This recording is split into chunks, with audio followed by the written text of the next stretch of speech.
Bon, les copains, j'ai posté la vidéo hier soir, sachant que hier, j'ai passé la journée à faire des réparations vite et faire des allers-retours contrôle technique. Tout ça en vain. Et en plus, rentrer, monter la vidéo et la publier. Là. À ce moment même, on est vendredi, je n'ai pas encore regardé vos commentaires. On est vendredi soir. J'ai passé la totalité de la journée en mode dormir, télé, machin. Parce que il y a la fatigue physique, tu vois. Bon, ça, à la limite, on peut surmonter, tu vois. Tu passes un peu le régime et ça passe mieux. Mais il y a la fatigue mentale, surtout. Voilà. Et le stress, tu vois. La course, courir partout, ça va pas revenir, se casser la tête, machin. Tout ça pour dire que, normalement, vous m'aidez à mort dans les commentaires, vous me soutenez à mort et c'est vos commentaires qui me donnent la motivation. Mais là depuis hier, j'avais pas du tout, j'avais envie de vous poster la vidéo, mais j'avais plus du tout envie d'entendre parler de Subaru là.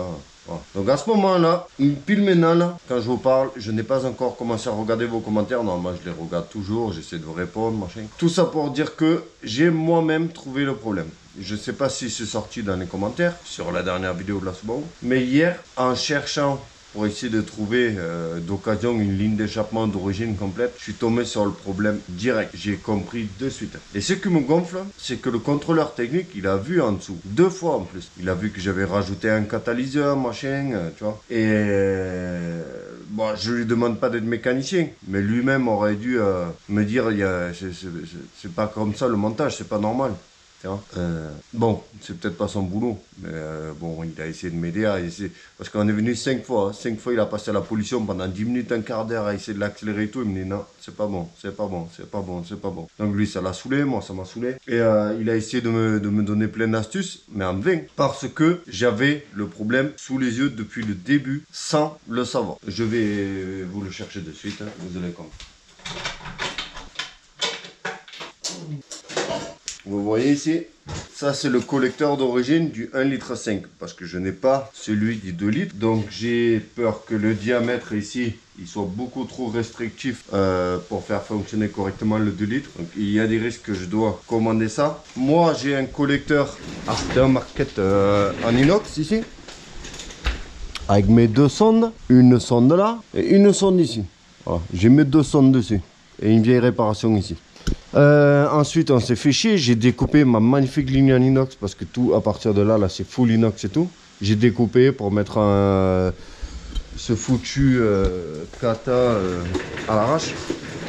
Et en fait, je vais vous montrer le problème. Je pense que moi, direct quand j'ai vu ça en mode pièce d'occasion, machin truc, tu vois, j'ai dit non, c'est pas possible. Je me suis barré de l'ordi. Je suis venu au garage pour confirmer.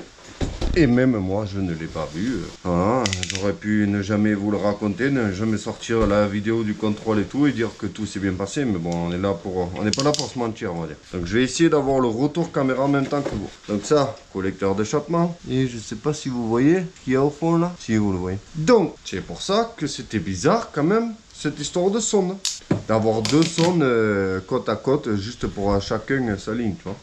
Mais le contrôleur, lui, il le sait ça quand même. Sinon, il a pas dû le voir, mais lui, il le sait quand même que non, il y a toujours une sonde avant et après. Moi, j'en sais rien, moi je suis pas un fada du catalyseur et des sondes lambda, tu vois. Et en fait, ce qui se passe, c'est que là, nous avons clairement un catalyseur intégré au collecteur d'échappement. Voilà. Sauf que j'ai pas pour le 2 litres. Et ça, là. Ça se vend au prix d'or. Hein. Donc je vais déjà commencer par démonter tout ça. Ensuite, je vais voir si je peux installer celui-là parce que d'après certaines recherches que j'ai effectuées, apparemment ça risque de ne pas passer même avec celui-là s'il est trop restrictif parce que ça va faire bugger l'électronique de la voiture. Bon, en plus j'ai pas les joints, les machines. Bref, je vais essayer de démonter la ligne et j'ai pas une full ligne d'origine parce que même la ligne qui était sur elle là, ben, c'est de elle que vient celui-là. Mais elle est découpée avec un pot, machin, tu vois. Donc je vais voir à quel point c'est restrictif par rapport à un 2 litres. Parce qu'il y a beaucoup de pièces, apparemment c'est exactement les mêmes. Hein. Mais là je pense qu'il y a un petit souci quand même, une petite différence de diamètre d'échappement. Et dans ce cas, je vais essayer de me fabriquer le plus possible une ligne d'échappement full origine. La voiture elle fera plus du tout le bruit d'une Subaru parce qu'en fait ça là, c'est equal length comme ils disent. C'est une longueur égale des 2 côtés. Voilà. C'est pour ça que la Subaru elle fait un super bruit parce qu'elle a le collecteur en inox. Là, échappement ici, enfin sortie de cylindre ici, sortie de cylindre ici. Et c'est la même longueur jusqu'ici, là, où ça part dans l'autre sens. Voilà, là, par là. Voilà. Alors que l'autre qui est là-haut, c'est pas du tout comme ça. Il y a un côté beaucoup plus long que l'autre. Donc avec ça, déjà, ça va faire un bruit de Honda Civic. Hein. Voilà. Ça fera pas le bruit d'une Subaru. Et qu'est-ce que j'allais dire d'autre? Et ensuite, ben, je vais remettre full ligne d'origine. Tout ça pour réussir à passer ce, je vais pas dire le mot, ce foutu contrôle technique. Voilà, je sais pas. Je vais voir si j'ai le courage de démonter vite fait. Au moins juste pour vérifier si c'est possible, oui ou non, d'installer ce collecteur. Ou si je dois reporter ça à je ne sais quand j'aurai trouvé des pièces d'origine, machin. Voilà, on verra.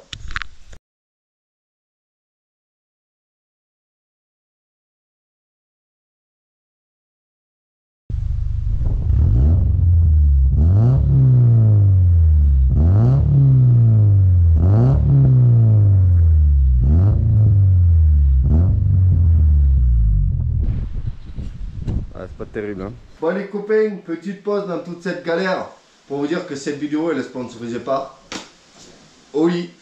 Merci à eux déjà de soutenir notre chaîne. Alors moi personnellement chez Oli, ce que j'adore c'est le Iced Tea tout simplement. Comme vous me voyez, j'ai tendance à toujours avoir ma bouteille d'eau. J'essaie de rester le plus simple possible, toujours boire de l'eau. Mais malheureusement, comme tout le monde, dans le stress, dans la galère, dans la mécanique, tout ce bordel, il m'arrive parfois d'avoir envie de me faire péter une petite canette. Tu connais. Et c'est là que Oli intervient et ça me permet quand même de boire quelque chose de plus sain. Voilà. Donc moi personnellement, comme je vous disais, je préfère le Iced Tea pêche. Après, moi je vous invite à partir sur un pack découverte si jamais. Il y aura le QR code quelque part sur l'écran.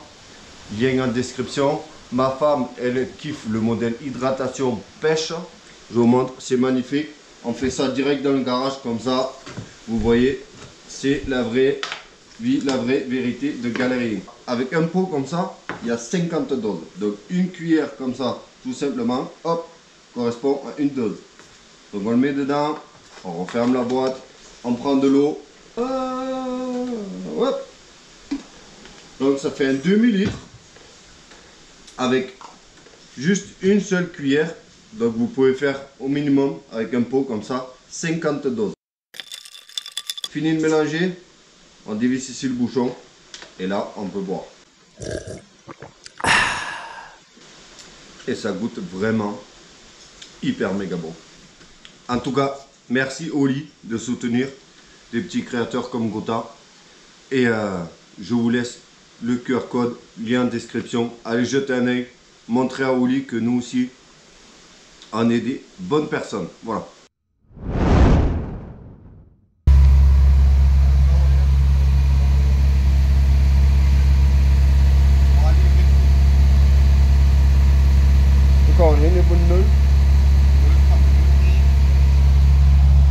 Oh my god. Et voilà.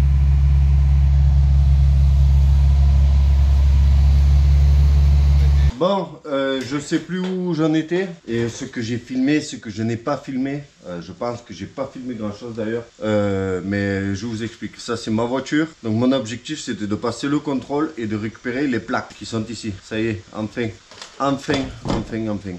Et du coup, ben voilà, c'est pas pour faire des vues forcément. Hein, c'est plus, c'est vraiment, j'essaie de vous embarquer dans mon aventure. Ça y est, elle est passée avec 0,01 de pollution. Donc elle pollue plus du tout. En fait, le problème, il était sous mes yeux depuis le début, quoi. C'était que le catalyseur d'origine 1,5 litre et 2 litres, il est intégré au collecteur d'échappement. Et ça, je l'ai su quand j'ai commencé à regarder pour acheter une ligne complète d'origine. Et là, je vois, quand je cherche sur collecteur, ça met aussi catalyseur. Et là, je dis, ah non, il y a un problème. Je fonce dans mon garage, je regarde dans le collecteur, il y a le cata. Voilà. Donc, je vais vous montrer vite fait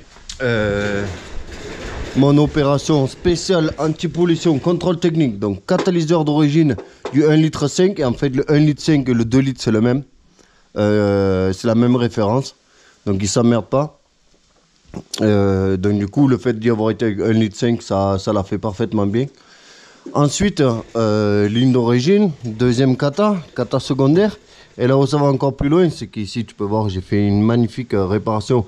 Mais comme tu peux le voir, il n'y a eu aucune fuite ni rien. Donc je m'en fous parce que c'était vraiment objectif c'était. Et là, encore le kata universel.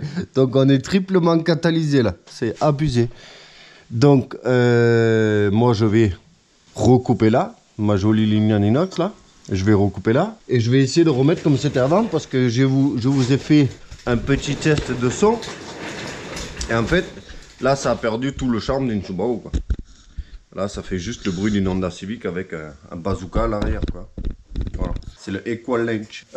Donc elle est passée direct là, hein. J'ai même payé des plaques pour demain pour rien. Parce que comme au cas où j'ai pris des plaques pour 2 jours, si jamais il y avait un truc, parce que dernier recours c'était que j'allais mettre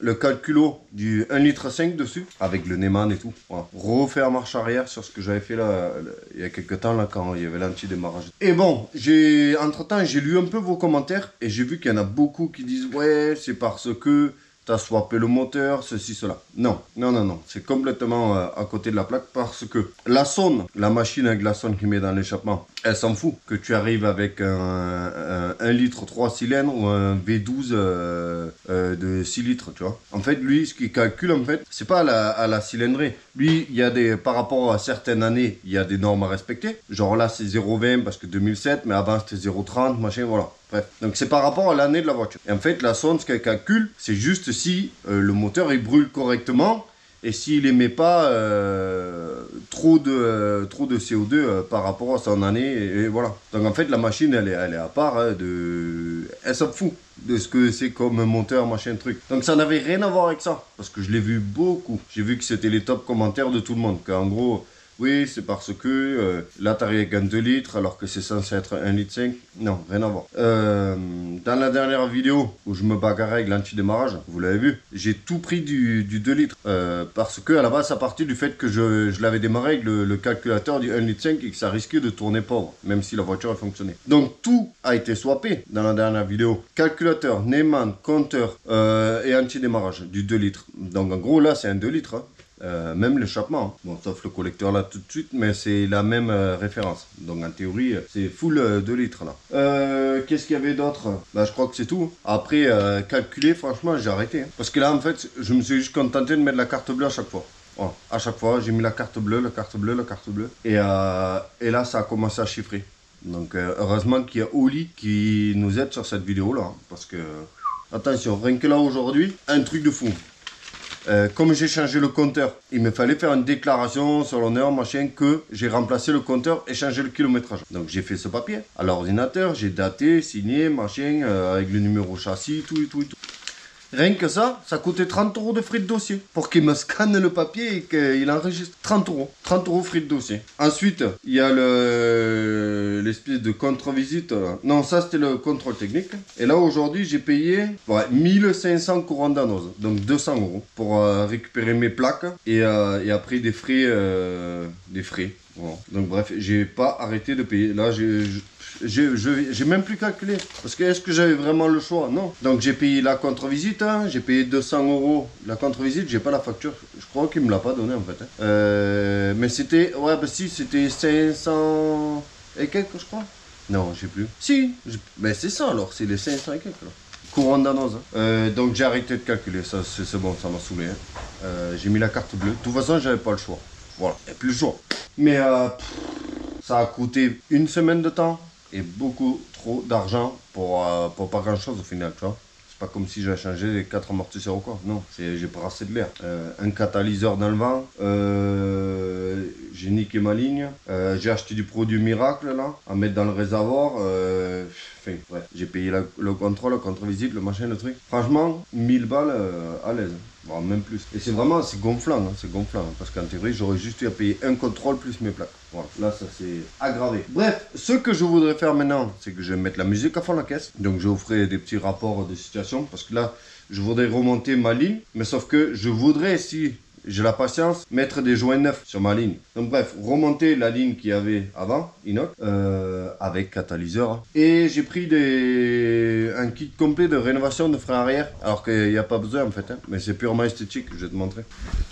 C'est que ça me dérange de voir les tambours là. Je sais pas si tu vas bien voir là, mais les tambours ils sont complètement rouillés. Et ça me plaît pas. Donc j'ai acheté les tambours, un kit de rénovation et aussi les garnitures.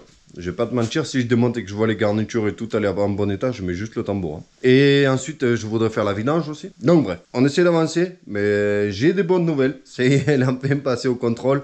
J'aurais pu foutre les plaques dessus et rouler comme ça. Mais là, en fait, elle me dégoûte, c'est peut-être pas le mot, mais elle est pas comme je voudrais. Voilà. Donc déjà, la semaine dernière, ça m'a dégoûté parce que bon, le mec, il a accéléré à fond, ça. Tu vois, si jamais il faut l'accélérer à fond, j'aimerais bien que ce soit moi, tu vois, pas quelqu'un d'autre. Donc il a pas arrêté de l'accélérer à fond, on l'a fait chauffer, on a débranché, rebranché les sondes, machin. Plein de trucs qui m'ont gonflé. Donc ça m'a un peu dégoûté. Là, la rouler avec cette ligne-là, où elle fait aucun bruit ni rien, ça me dégoûte aussi. Donc je commence à payer l'assurance et tout là maintenant, là, alors qu'en gros elle est sur le pont. Bon, c'est la vie, c'est comme ça. Allez, à tout à l'heure.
Vous savez quoi les copains?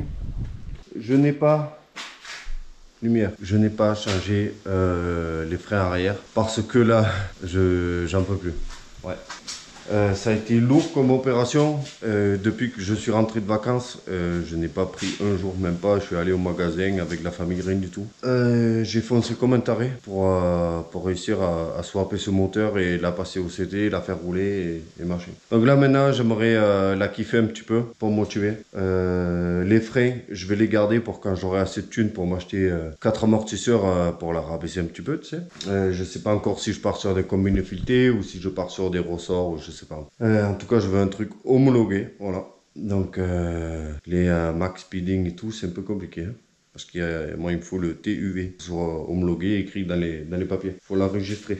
Comme l'histoire du kilométrage, pour que ce soit légal, ben, il faut aller au CT et le faire enregistrer. Voilà. Donc, je me dis que les freins, je les ferai à ce moment-là. Là, j'ai fait la vidange vite fait, avec un filtre à huile neuf. Et après, j'ai tous mes trucs à remettre dedans. Parce qu'en fait, comme j'ai vendu la Subaru Break, tous les accessoires, machin, même la sono, hein, on va pas se mentir, moi j'aime bien ça, voir le caisson. Il me faut tout remettre de l'autre Subaru, ça va prendre du temps. Mais là, j'ai besoin de la kiffer un peu. Tu vois, ça va me motiver. Pour ça, quand il fait beau, ben, 10 minutes par-ci, 10 minutes par-là. Et on va pouvoir aussi se consacrer au tuning maintenant. J'ai déjà mis les clignotants là, j'ai pas pu m'empêcher. Et puis voilà, c'est voiture de kéké, voiture de plaisir, tu vois. J'ai la Mercedes, mon break familial, mon daily, là. Mon tank transporteur de troupes familiaux. Lui, ça fait longtemps que je dois le faire. Donc là, je voudrais ranger le garage. Parce que franchement, je sais pas comment ça se passe chez vous.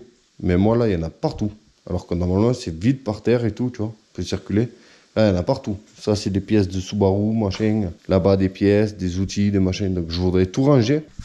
Et rentrer la Mercedes. Mais pour pouvoir m'occuper de la Mercedes, il fallait que je sorte la Subaru. Enfin, pas juste que je la sorte, que je la fasse rouler. Parce qu'il faut bien amener les gosses à l'école et tout. Donc si je commence à démonter la Mercedes. J'ai une bougie de préchauffage qui déconne, mais je vais changer les 4. Après, j'ai les disques avant qui sont voilés. Donc elle tremble beaucoup au freinage. Donc je change aussi disques et plaquettes. Bon, malheureusement, j'ai pris disques et plaquettes de merde. J'ai pris des Ridec. Donc à mon avis, ça risque de retrembler. S'il y a un fort freinage ou quoi. On verra bien. Voilà. Donc, et la vidange. Voilà, surtout. Parce que Elle doit avoir 100 000, tu sais, la vidange. Là. Donc il y a une bonne journée, je pense, de taf sur la Mercedes. Et elle le mérite bien parce que c'est le transport de troupes. Hein. Voilà. J'espère que tu as kiffé. J'avais pas grand-chose de concret à filmer parce que j'ai oublié la caméra quand je suis allé au contrôle. Et voilà. Merci encore à Oli. Hein, d'avoir été partenaire sur cette vidéo. Hein, ça permet de baisser un peu la facture, hein, ça a été salé. Et lien en description. Hein. N'hésitez pas à donner un peu de force. Quoi. Voilà. Merci à tous. Merci pour votre soutien. Merci pour vos commentaires. Et à très vite pour encore des aventures folles.